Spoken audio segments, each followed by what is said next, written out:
सभी लोगों को जय माता दी। आइए जानते हैं नाग पंचमी की संपूर्ण पूजा विधि और कुछ महत्वपूर्ण उपाय। नाग पंचमी वाले दिन अष्ट नागों की पूजा की जाती है। पंचमी तिथि को नागों का स्वामी कहा जाता है। इस दिन जिन अष्ट नागों की पूजा की जाती है उनके नाम इस प्रकार हैं: अनंत, वासुकी, पद्म, महापद्म, तक्षक, कुली, करकट और शंख। इनके साथ साथ नागों की देवी, वासुकी की बहन मनसा देवी और उनके पुत्र आस्तिक मुनि की भी पूजा करते हैं। मनसा देवी और आस्तिक मुनि के साथ साथ माता कद्रू, बलराम की पत्नी रेवती, बलराम की माता रोहिणी और सर्पों की माता सुरसा की भी वंदना की जाती है। जो लोग नाग पंचमी का व्रत रखते हैं वो लोग चतुर्थी तिथि को एक समय यानी संध्या के समय का भोजन छोड़ेंगे और पंचमी के दिन का उपवास करके शाम को अन्न ग्रहण कर सकते हैं। तो आइए जानते हैं नाग पंचमी की पूजा विधि। नाग पंचमी की पूजा करने के लिए पहले अपने उस स्थान को साफ करिए जहाँ पर आप पूजा करने जा रहे हैं। एक लकड़ी की चौकी बिछाइए, उस पर कपड़ा बिछाना है। एक आपको थाली रखनी है। थाली के अंदर नाग देवता का कोई चित्र हो, मिट्टी की मूर्ति हो या फिर चांदी के नाग नागिन हो, उनको विराजमान करिए। नाग देवता का आवाहन करिए और हाथ में जल लेकर पहले संकल्प करिए इस पूजा का। उसके बाद ही पूजा शुरू करनी चाहिए। अब नाग देवता की चित्र या मूर्ति जो आपने थाली में रखी है उसके ऊपर थोड़ा सा गंगा जल छिड़किए। अगर स्नान कराने की व्यवस्था हो तो उनको स्नान कराइए और उसके बाद उनका आवाहन करके पूजन शुरू करिए। हल्दी, कुमकुम, रोली, चावल, फूल, धूप, दीप से उनकी पूजा करनी है। उनका पंचोपचार पूजन करना है। इस तरह आप नाग देवता की पूजा करेंगे।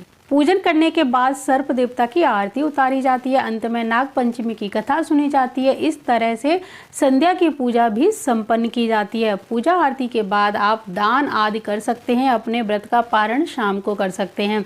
इस दिन भगवान शंकर की पूजा का भी विशेष विधान होता है। तो इस तरह आप पूजा करेंगे। नाग पंचमी वाले दिन आपको कुछ उपाय भी जरूर करने चाहिए। पूजन विधि जिस प्रकार करते हैं वो तो आपने कर ली, लेकिन इस दिन जो किए जाने वाले उपाय हैं उनको करने से नाग दंश का भय नहीं रहता। तो वो उपाय आपको जरूर करने चाहिए। नाग पंचमी वाले दिन घर के मुख्य द्वार पर गोबर, गेरू या सर्फ की आकृति बनाकर उसकी विधिवत पूजा करनी चाहिए। इससे जहां आर्थिक लाभ होगा वहीं घर पर आने वाली आपदाओं से मुक्ति मिलती है।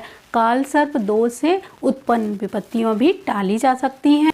नाग पंचमी वाले दिन आपको नाग देवता के साथ साथ नाग की माता कद्रू, मनसा देवी, बलराम की पत्नी रेवती, बलराम जी की माता रोहिणी और सर्पों की माता सुरसा की भी वंदना करनी चाहिए। मान्यता के अनुसार पंचमी के दिन घर के आंगन में नागफनी की शाखा पर मनसा देवी की पूजा करने से विष का भय नहीं रहता। मनसा देवी की पूजा के बाद ही नाग पूजा होती है।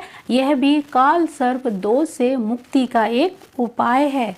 जिन घरों में बहुत ज़्यादा सांप कीड़े निकलते रहते हैं उन लोगों को नाग पंचमी वाले दिन नाग गायत्री मंत्र को अभिमंत्रित करके घर के बाहर जरूर लिखना चाहिए और उसके साथ ही साथ आस्तिक मुनि की दुहाई नामक वाक्य को बहुत बड़े अक्षरों में हल्दी या गेरू से लिखकर घर के मुख्य द्वार पर लगा देना चाहिए।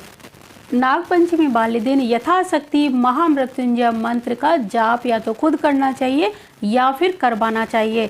जिन लोगों के घर में बहुत सांप निकलते हैं या जो लोग बहुत ज़्यादा बीमार रहते हैं वो नाग पंचमी वाले दिन महामृत्युंजय मंत्र का यथाशक्ति जाप खुद करें, रुद्राभिषेक करें, नाग देवता की पूजा करें। उनको समस्त परेशानियों से छुटकारा मिलेगा।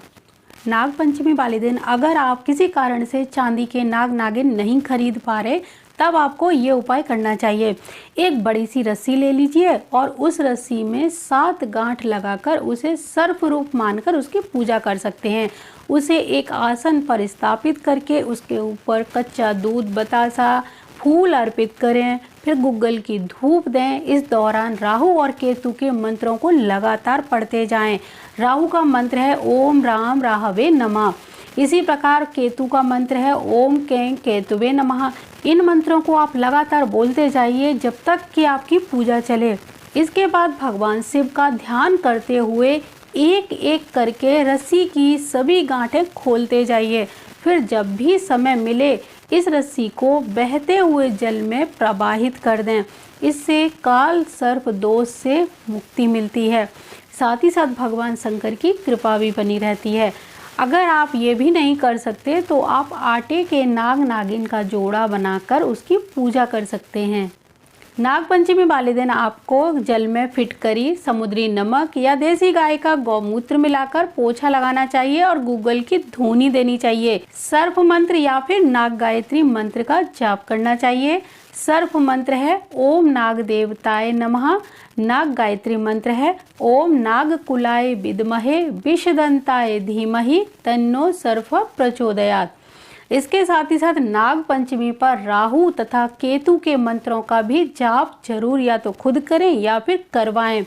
राहु का मंत्र है ओम भ्राम ब्रीम भ्रौम सह राहवे नमः। केतु का मंत्र है ओम स्त्राम स्त्रीम स्त्रोम सह केतवे नमः।